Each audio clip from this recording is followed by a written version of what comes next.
다 함께 사도신경으로 우리의 신앙을 고백함으로 5월 26일 화요일 기도회를 시작하겠습니다. 나는 전능하신 아버지 하나님, 천지의 창조주를 믿습니다. 나는 그의 유일하신 아들, 우리 주 예수 그리스도를 믿습니다. 그는 성령으로 잉태되어 동정녀 마리아에게서 나시고 본디오 빌라도에게 고난을 받아 십자가에 못 박혀 죽으시고 장사된 지 사흘 만에 죽은 자 가운데서 다시 살아나셨으며 하늘에 오르시어 전능하신 아버지 하나님 우편에 앉아 계시다가 거기로부터 살아있는 자와 죽은 자를 심판하러 오십니다.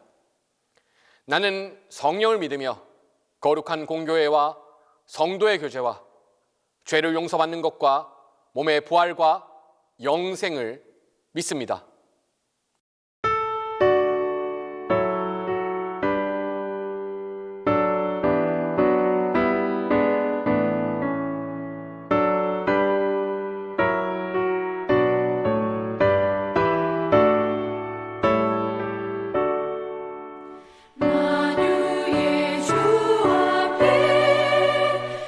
감사를 드리고 다 경배하며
기도 외에 주시는 하나님 말씀은 욥기 15장 14절에서 16절입니다.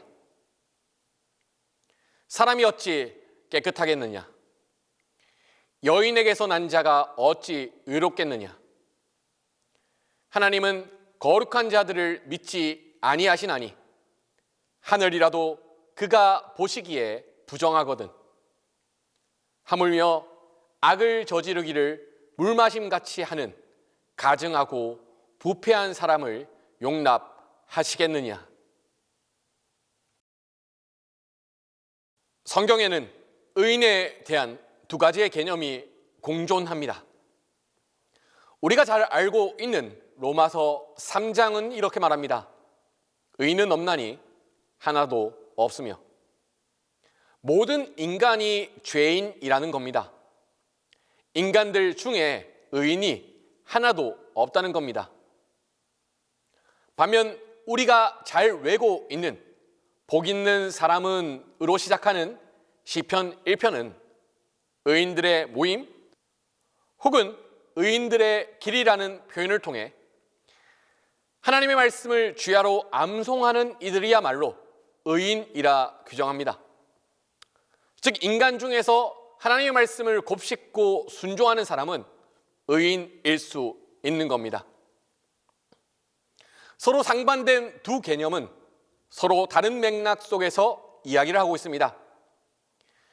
기본적으로 구약 성경은 하나님의 말씀을 곱씹고 사는 하나님의 백성을 두고 의인이라 명명합니다. 사소한 잘못이 있다고 한들 그를 죄인이라 규정하지는 않습니다. 반면 로마서는 예수 그리스도의 나타나심을 두고서 이 예수 그리스도에 비추어 모든 인간들을 살펴본 것입니다. 예수 그리스도만이 참된 인간이라 한다면 그 수준에 도달한 인간이 있을까? 없다는 겁니다. 하여 다 죄인이라는 것이지요. 의인에 대한 이와 같은 서로 다른 두 개념은 오늘날에도 여전히 유효합니다. 세상에는 여전히 의인이 있습니다. 타락한 세상 가운데 죄악에 물들지 아니하고 자신이 속한 자리에서 하나님의 말씀을 곱씹고 실천하는 의인이 있습니다. 교회에는 이런 의인이 되기를 서로 장려할 수 있어야 합니다. 하지만 그 어떤 인간이라도 예수 그리스도라는 그 기준에 비추어 본다면 의인이라 주장할 수 없겠지요. 오히려 예수 그리스도를 바라볼 때 이전에는 전혀 생각하지 못했던 우리의 죄악과 흠결이 모두 폭로됩니다. 예수 그리스도만이 우리가 따라야 할 의인이십니다. 오늘 읽은 본문은 욥을 향한 엘리바스의 비난 중의 일부입니다. 핵심은 간단합니다. 인간이 어떻게 의인을 자처할 수 있겠는가? 인간이 어떻게 스스로의 깨끗함을 주장할 수 있겠냐는 겁니다. 마치 그의 말은 로마서와 닮아 있습니다. 하나님이란 거룩한 존재 앞에서 과연 인간이 의인을 자처할 수 있을까요? 과연 깨끗하다고 스스로 생각할 수 있을까요? 그렇지 않을 겁니다. 하나님이란 거룩한 존재 앞에 인간의 부정은 낱낱이 폭로될 것입니다. 엘리바스의 말은 로마서 3장과 닮아 있습니다. 맥락을 제거하고 본다면 옳은 말입니다. 하지만 그의 말은 욥에게 찾아온 현재의 모든 고통들이 하나님의 정당한 심판이라는 사실을 변호하는 데 사용되고 있습니다. 실제 세 친구의 발언 모두는 맥락을 떼어놓고 보면 다 설득력이 있고 가끔은 은혜롭기도 한 말들입니다. 하지만 그들의 모든 문제는 욥이 마주한 모든 고통을 정당화시킨다는 데 있습니다. 실제 욥기 4장에서 엘리바스는 환상을 보았습니다. 영체험을 하였습니다. 그때 당시에 그가 들었던 음성은 다음과 같습니다. 욥기 4장 17절입니다. 사람이 어찌 하나님보다 의롭겠느냐? 사람이 어찌 창조하신 이보다 깨끗하겠느냐? 이 말은 전혀 틀린 말이 아닙니다. 하지만 욥기의 맥락에 붙는 순간 전혀 말이 되지 않지요. 욥기의 위대함은 어디에 있습니까? 욥기의 위대함은 한 인간에게 닥친 고통의 원인을 알 수 없다는 데 있습니다. 반면 인간은 이유를 알 수 없는 고통과 직면하고 더 나아가 이 고통 속에서 하나님께 나아갑니다. 하나님의 임재를 촉구하고 하나님의 응답을 요구합니다. 무엇보다도 이처럼 원인을 알 수 없는 고통이 있는 피조세계, 더 나아가 하나님의 선하심과 전능하심이 제대로 작동하지 않는 것만 같은 이 피조세계에 대한 하나님의 책임감 있는 응답을 촉구합니다. 모든 종교는 인간과 신의 대화, 기도에 대해서 다룹니다. 모든 종교가 인간의 바람과 염원을 신께 올려드립니다. 그런데 기독교는 독특합니다. 하나님의 뜻에 대해 이의를 제기하는 기도가 있습니다. 하나님의 정당성에 대해 따져 묻는 기도가 있습니다. 대부분의 종교는 인간이 어떻게 신의 뜻에 순복해야 하는지만 다룹니다. 반면 기독교의 기도는, 특별히 욥기에 등장하는 욥의 기도는 인간이 왜 신의 뜻에 순복해야만 하는지 그 이유를 알려달라고 촉구합니다. 이것이 바로 기독교의 위대함입니다. 하나님의 이미 정해진 뜻으로 보이는 이유 없는 고통에 대해 욥은 쉽게 수긍하지 않습니다. 해명을 요구합니다. 하나님의 전능하심과 선하심과는 전혀 거리가 멀어 보이는 하나님의 피조세계에 대한 하나님의 해명을 촉구하고 있습니다. 이런 위대한 기도는 모든 인간은 죄인이다, 여기서부터 출발하지 않습니다. 오히려 인간은 의인일 수도 있다, 여기서부터 출발합니다. 하나님의 말씀을 곱씹으며 살고 세상 가운데서 자신의 거룩함을 지켜나간 사람, 자신이 지금껏 그렇게 살아왔다는 정정당당함에서부터 출발합니다. 욥은 분명 실수도 했을 겁니다. 하나님에 비하면 부족한 것도 있겠지요. 하지만 지금까지 살아오면서 하나님과 동행해온 감각에 견주어 본다면 지금 자신 앞에 도달한 이 사건 정도는 충분히 따져볼 수 있다는 겁니다. 하나님보다 나아서가 아닙니다. 하나님보다 깨끗해서가 아닙니다. 적어도 지금껏 의인으로 살아보려고 했던 그의 삶이 직관적으로 아는 것입니다. 이 문제 정도는 하나님께 기도해 볼 수 있다고. 창세기에서도 보면 아브라함이 소돔과 고모라를 심판하시는 하나님 앞에 나타나 하나님과 흥정합니다. 의인 50명이 없으면 소돔과 고모라를 심판하시겠다는 하나님 앞에 나타나 아브라함은 끈질기게 흥정하여 의인 10명만 찾아내더라도 소돔과 고모라를 멸망시키지 않겠다는 선언을 받아냅니다. 물론 변한 것은 하나도 없습니다. 처음부터 하나님은 소돔과 고모라의 멸망을 계획하셨고 흥정 이후에도 의인 10명이 없어 소돔과 고모라는 멸망당하였습니다. 그런데 핵심은 그 사이에 끼어든 아브라함의 기도입니다. 아브라함의 흥정입니다. 하나님은 아브라함의 기도를 무시하지 않으셨습니다. 애초에 헤아려보니까 의인은 5명도 되질 않아. 이 정도면 멸망시켜도 되지 않겠냐? 이렇게 반문하지 않는 겁니다. 아브라함의 이의 제기를 고스란히 받아 안아버리고 아브라함에게 하나님은 설득당해 버립니다. 하나님은 이처럼 인간을 당신의 통치 파트너로 삼으셨습니다. 하나님은 세상을 경영하는 데 있어서 인간의 개입을 의도적으로 요구하고 계십니다. 우리는 세상을 살아가면서 경건해야 합니다. 세상의 죄악에 물들지 않아야 합니다. 정직해야 합니다. 하나님과 이웃 앞에서 신실해야 합니다. 하지만 문제는 그렇게 성실히 살아낸다 하더라도 여전히 엉망진창인 세상을 마주한다는 겁니다. 온전하고 정직하여 하나님을 경외하며 악에서 떠난 욥. 이 욥이 이유를 알 수 없는 고통을 마주했던 것처럼 우리 또한 경건하고 정직하며 신실한 삶을 살았음에도 불구하고 내가 속한 삶의 자리에서 전혀 해결되지 않는 삶의 문제를 만납니다. 어찌 해야 할지 알 수 없는 그런 순간들이 있죠. 그때 당당히 기도할 수 있습니다. 하나님의 개입을 촉구할 수 있습니다. 하나님의 선하심과 전능하심을 보여달라고 요구할 수 있습니다. 무엇보다 우리는 그렇게 기도하면서 세상을 통치하시는 하나님의 경륜에 참여하게 됩니다. 하나님은 그렇게 기도하는 우리 인간을 당신의 손과 발로 삼으시면서 이 세상을 통치하고 계십니다.